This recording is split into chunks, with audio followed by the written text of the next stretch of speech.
जय श्री राम। जय गौ माता की। पशुपालक भाइयों, आप सभी का गुरु गोलोक गौशाला पर बहुत बहुत तहे दिल से स्वागत है। आज एक बहुत ही बेहतरीन शानदार सा टॉपिक लेकर आया हूँ जो हमारे पशुपालक भाइयों के सामने बहुत बड़ी समस्या रहती है। चैनल के माध्यम से आप तक ऐसा कंटेंट पहुंचाने का प्रयास कर रहा हूँ कि आप लोगों को उसमें बेनिफिट मिले। चलिए, आज जो हमारा टॉपिक रहने वाला है वो हमारा टॉपिक है हमारा सस्ता शेड कैसे बनाए। यदि हम शुरुआती दौर पर डेयरी फार्मिंग शुरू कर रहे हैं, पशुपालन शुरू कर रहे हैं और शुरुआती दौर पर ही हम ज़्यादा इन्वेस्ट कर लें, हमारे पास ज़्यादा अमाउंट नहीं है, कंडीशन में हम क्या करें कि हमारे पैसे की बचत हो और जो खर्च होना है, जैसे कि पशु के ऊपर खर्च होने वाला है, पशु के पोषक या संतुलित आहार पर जो हमें खर्च करना वो तो करना ही है। हम पैसा कहाँ बचाएं और कहाँ पर हमें ज़्यादा इन्वेस्ट करना चाहिए, ये बहुत महत्वपूर्ण चीज़ है। तो देखिए साथियों, हम पैसा कहाँ बचा सकते हैं। तो जो हम पशु के लिए शेड बनाते हैं, इस शेड में हम सबसे ज़्यादा पैसा बचत कर सकते हैं। दरअसल क्या करते हैं, शुरुआती दौर पर पशुपालक भाई क्या है, ज़्यादा इन्वेस्ट कर लेते हैं, पक्का जो है शेड का निर्माण कर लेते हैं और उसमें बहुत ज़्यादा खर्चा बैठ जाता है। पक्के शेड की जगह हम इस प्रकार का शेड बना सकते हैं। आप फोटो में देख पा रहे होंगे, ये शेड आपको बहुत सस्ता पड़ जाएगा। इसके अलावा भी यदि हम बात करें तो आप इस शेड की जगह दूसरा शेड भी बना सकते हैं। यहाँ पर हम सीमेंट के खंभे का यूज कर रहे हैं। किसका प्रयोग कर रहे हैं? सीमेंट के खंभों का प्रयोग कर रहे हैं। ये जो आप सीमेंट के खंभे देख रहे हैं, सीमेंट के खंभों की जगह हम जो है यहाँ पर बांस का प्रयोग भी कर सकते हैं। बांस की बलियां हम यहाँ पर लगा सकते हैं। ठीक है, एक बार सारी पिक्चर्स देख लीजिए, आपको समझ में आ जाएगा ये शेड कैसे बना हुआ है। इस शेड में हम बात करें, ये जो ऊपर है, ऊपर ज्यादातर हम क्या करते हैं, टिन शेड लगाते हैं। टिन शेड लगाते हैं, टिन शेड की जगह हमने ये हरी पन्नी लगा दी, ग्रीन नेट इसे बोलते हैं। तो ये ग्रीन नेट हमने लगा दी, ये धूप से काफी रक्षा करती है। आगे वाली पिक्चर में आप यहाँ पर देखेंगे, इस पिक्चर में आपको दिख रहा होगा ये जो छत बनी हुई है, ये छत हमने किसकी बनाई? ये छत साथियों हमने बांस के, जो कटे हुए बांस होते हैं उनसे बनाई है। यूं कह लीजिए पतली रिपें जिसे हम कहते हैं, इन रिपों से हमने ये छत बनाई है। ठीक है, यहाँ पर आपको क्लियर दिख रहा होगा किस प्रकार से ये छत बनाई गई। इस प्रकार से बांस को फाड़ करके ये रिपे बनाई गई और इन रिपों को यहाँ पर डाल करके ये बांध दिया गया और उसके बाद इस छत को बना दिया गया। इस के अंदर हम बात करें, खुरली जो है, ये जो हम ज्यादातर पशुपालक भाइयों के द्वारा खुरली जो है सीमेंटेड बनाई जाती है। तो इस खुरली का पैसा भी हम बचा सकते हैं। कैसे?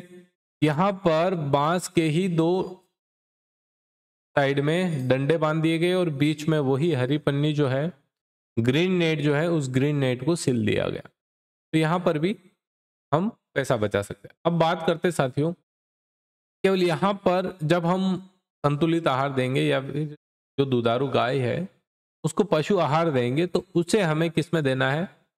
प्लास्टिक का तगारा जो रहता है, प्लास्टिक के तगारे में हम दे देंगे और सूखा चारा और हरा चारा का मिक्स जो है इस खुले में हम डाल सकते हैं। तो ये बहुत ही लो कॉस्ट लो बजट वाला जो है आप शेड देख रहे हैं। अब बात करते हैं भैया, ये जो शेड हम देख रहे हैं, इस शेड में हमें कितनी डिस्टेंस और कितनी हाइट लेनी चाहिए। तो यहाँ पर ये जो आप ऊंचाई देख रहे हैं, ये ऊंचाई कम से कम आपको 10 फीट तो लेनी ही चाहिए। 10 फीट मैं आपको सजेस्ट करूंगा कि 10 फीट आपको ये ऊंचाई लेनी चाहिए। और यहाँ पर ये जो आप दूरी देख रहे हैं, ये कितनी होनी चाहिए? तो ये दूरी साथियों आप 10 से 12 फीट।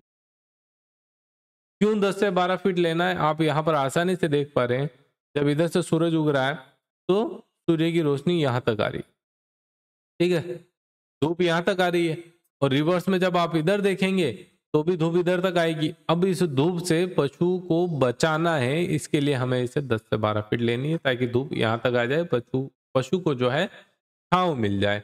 ये बहुत ही महत्वपूर्ण है, तो ये बात आप ध्यान रखिएगा, 10 से 12 फीट। और यहाँ पर जो आप हाइट रखेंगे, यहाँ पर जो आप हाइट रखेंगे, ये हाइट आपकी 8 फीट होनी चाहिए। कितनी होनी चाहिए? 8 फीट आपकी हाइट होनी चाहिए। अब बात करते हैं इसमें कितने खंबे लगे हुए हैं। यहाँ पर कम से कम 10 गायें आराम से बांधी जा सकती, 5 गाय इधर 5 गाय उस साइड। 10 गायों का यदि आप शेड बनाते हैं तो देख लीजिए कितने खंबे की जरूरत है, 3 3 6 3 9। कितने खंबे चाहिए साथियों? 9 खंबे चाहिए। 9 खंभों में से 3 खंबे जो है आपको ज्यादा हाइट के चाहिए। कितने? 10 फीट बाहर निकले हुए होने चाहिए। ध्यान रखना 10 फीट बाहर निकले हुए होने चाहिए। मतलब कि हमें ये 12 फीट के लेने पड़ेंगे। 12 फीट के खंबे लोगे तभी तो 2 फीट तो अंदर होना ही चाहिए। 12 फीट के खंबे लेने हैं, 6 खंबे जो है आपको लेने हैं 10 फीट के। ठीक है, 2-2 फीट अंदर चला जाएगा हमारा, कोई दिक्कत नहीं। उसके बाद हमें मेजर कॉस्ट किसकी आएगी? ये हरी पन्नी जो लगी हुई है, इस हरी पन्नी का खर्चा रहेगा। और उसके बाद ये जो बांस की बलियां लगी गई है, ये एक तो स्ट्रेट बांस यहाँ पे लगे हुए 3, और उसके बाद में खंबे टू खंबे पर सपोर्ट लगा हुआ है, उसका बीच बीच में कहीं हम चाहें तो पूरे बांस का सपोर्ट दे सकते हैं, तो उसका खर्चा हमें पड़ेगा। तो ये सबसे लो कॉस्ट बजट का शेड रहेगा। और इस शेड को बनाने के बाद आपका जो है यूं मान लीजिए 4 से 5 साल तक इस शेड का कुछ नहीं बिगड़ने वाला। दूसरी बात, कितनी भी ज्यादा गर्मी हो, गर्मी कितनी भी ज्यादा होगी, इस शेड में ठंडक महसूस होगी। ये सबसे इंपॉर्टेंट बात है। क्यों? क्योंकि यहाँ पर हमने ना तो मेटल का प्रयोग किया ना सीमेंट के पत्रों का प्रयोग किया। यहाँ पर हमने नेचर से जो हमें मिलता है उसका हमने प्रयोग किया है। तो यहाँ पर हमें गर्मी का एहसास कम होगा। यहाँ पर आप देख सकते हैं कितने बांस की हमें जरूरत पड़ रही है। तो ये अगर आप शेड बनाते हैं तो ये सबसे लो बजट शेड है। और उम्मीद करूंगा ये वीडियो आपको अच्छा लगा होगा। अच्छा लगा तो लाइक शेयर करिए, हमारे साथ जुड़िए इसी प्रकार के वीडियो देखने के लिए। जय गौ माता की।